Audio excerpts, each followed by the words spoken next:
हमारा प्यारा भारत, जिसे ना जाने कितने आक्रांताओं ने हमला किया, कितना लूटा और हमारे ऊपर काफी जुल्म किए, पर हस्ती है हमारी जो कोई मिटा ना सका।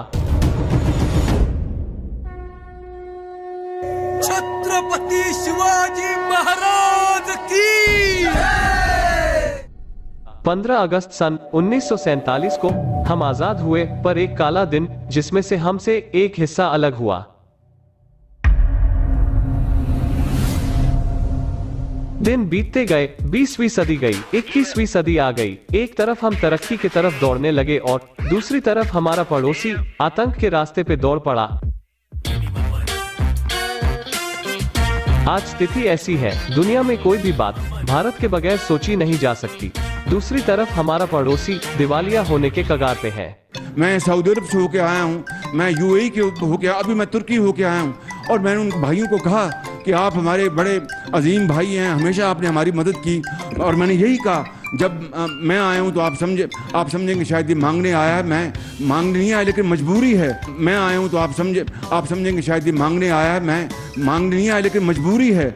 हमारा जिस तरह माजी में 75 साल में आपने हमारा हाथ बटाया है, कुछ अर्सा आप हाथ बटा दें। तो मैंने कहा मैं वादा करता हूं कि इंशाअल्लाह हम पूरी कौम हम मिलकर दिन रात मेहनत करेंगे, पसीना गराएंगे, अपने पाँव पे खड़े होंगे इंशाअल्लाह, जरूर खड़े होंगे इंशाअल्लाह ताला।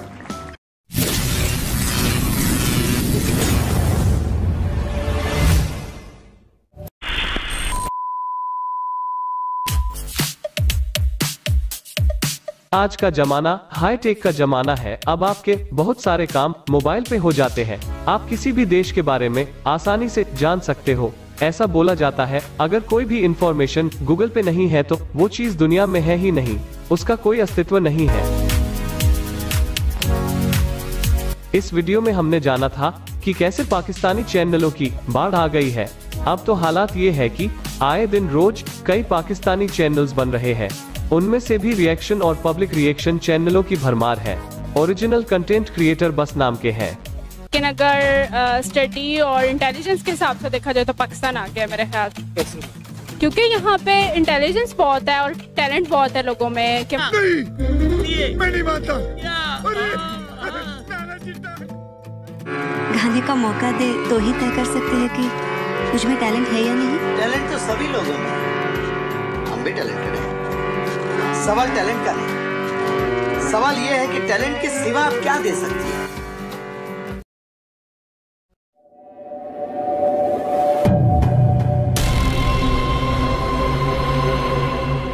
जैसे इनकी भीख मांगने की आदत है, वैसे ही चैनल्स बनाने के बाद प्यार, दोस्ती, अमन, सद्भाव, वड़ा पाव की बात करेंगे और तो और अपनी माँ, बहन या वाइफ को बैठा के या तो इमोशनल बातें करेंगे या फिर हमें ठरकी समझकर औरतों को आगे करेंगे। यहाँ तक कि अब एक ही गांव के सारे लोग आपस में बैठकर रिएक्ट करेंगे। जैसे ही इनको थोड़ा स्पेस मिलता है, ये असलियत पे आ जाते हैं और अपना हथियार नेम कॉलिंग का सहारा लेंगे। अब जिन्हें नेम कॉलिंग नहीं पता वो ये वीडियो देख ले, लिंक डिस्क्रिप्शन में है। अगर ठीक से नियम पढ़ा जाए तो YouTube आपको किसी का भी कंटेंट को इस्तेमाल करने की छूट 2 कारणों में देता है। या तो आप उससे परमिशन लो या फिर फैक्ट और लॉजिकली क्रिटिसिज्म या एप्रिसिएशन करो। पर कुछ पाकिस्तानी इसका गलत इस्तेमाल करके अपना एजेंडा, प्रोपोगेंडा और हिपोक्रेसी दिखाते हैं, जो एक क्रिमिनल और टेररिस्ट एक्टिविटी है। जो लोग इनके वीडियोस देखते हैं तो आप लोगों को एक पैटर्न मिलेगा। ये 2 या 3 बंदे बैठते हैं, एक माहौल को लाइट करेगा, दूसरा इतना ज्यादा इनफैक्ट बातें बोलेगा जिसमें सच्चाई नाम की कोई चीज नहीं होगी, पर वो हमेशा अनबायस्ड शन करेगा।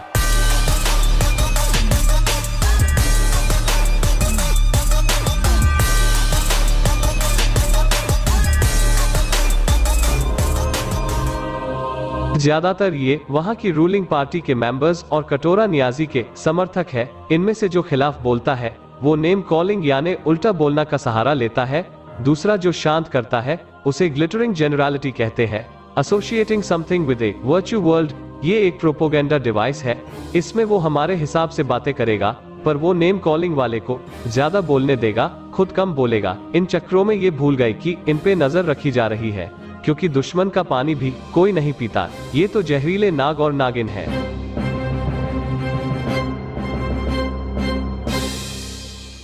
सर, ये तो टट्टी है। Thank you.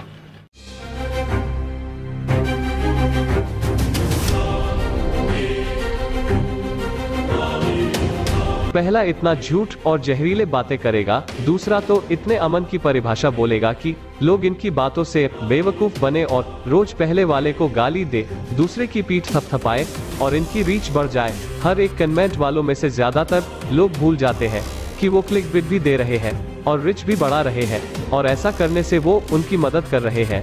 रिएक्शन में ज्यादातर ये जिहादी बातें करते हैं, हमारे धर्म को भरा बुरा बोलते हैं। ये एक आतंकवादी की पहचान है, क्योंकि उसके दिमाग में जो भी भरा गया है वो वही बात कर रहा है। फर्क इतना है, इनका मुंह इनका हथियार है और आपका कान और दिमाग इसके विक्टिम है। अब जो कान से सुनोगे वही दिमाग में जाएगा, और आदमी भी दिनचर्या में वैसा ही बिहेवियर रखेगा जो दिमाग है और अनजाने में दिमाग में घर कर गया है।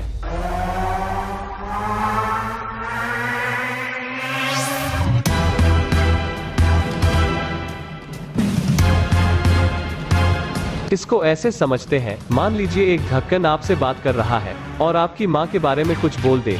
आप उसकी बात को सुनने के बजाय उसका मुंह तोड़ दोगे, फिर उससे जिंदगी में कभी मेल जोल नहीं रखोगे, चाहे वो कितना भी आपसे माफी मांगे। आखिर माँ तो माँ होती है, जिंदगी भर उसकी शक्ल देखने पर वो बातें याद आएगी और आप मुंह मोड़ लोगे। ठीक वैसे ही ये हमारी धरती माँ को उल्टा बोलते हैं तो आपको गुस्सा आता है, बस मुंह ना तोड़ के उसको कमेंट्स कर देते हो, पर उसकी शक्ल रोज देखने और कमेंट्स के लिए उतावले रहते हो।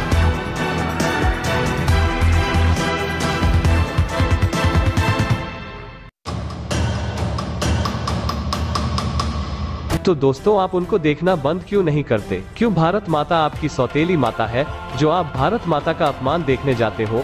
आपका इनको देखना ही हमारे देश के लिए खतरनाक है, क्योंकि अनजाने में आप उनकी बातों को अपने दिमाग में पहुंचा रहे हो। आप बहुत ज्ञानी कमेंट्स करेंगे, हम उनकी बातों को सीरियसली नहीं लेते, पर बात तो अपमान की है। वो हमारे देश, हमारी भारत माता को गाली दे रहे हैं और आप सीरियस नहीं हो, तो आप हमारे लिए बोझ हो। 2.5 फ्रंट वॉर में 0.5 वाले गद्दार हो, क्योंकि आप उनकी बातों को दिमाग में रख रहे हो, गुस्से का घुट पी रहे हो। इससे आपकी मनस्थिति मानसिक रोगी के जैसे होगी, जिसे बात बात पर गुस्सा आना, चिड़चिड़ापन, अनसिक्योरिटी फीलिंग, लोगों से दूर होना, आपके रिपोर्ट करने पे भी एक्शन न होने पर निराश रहना और सरकार या विपक्ष के प्रति निराशावादी रहना।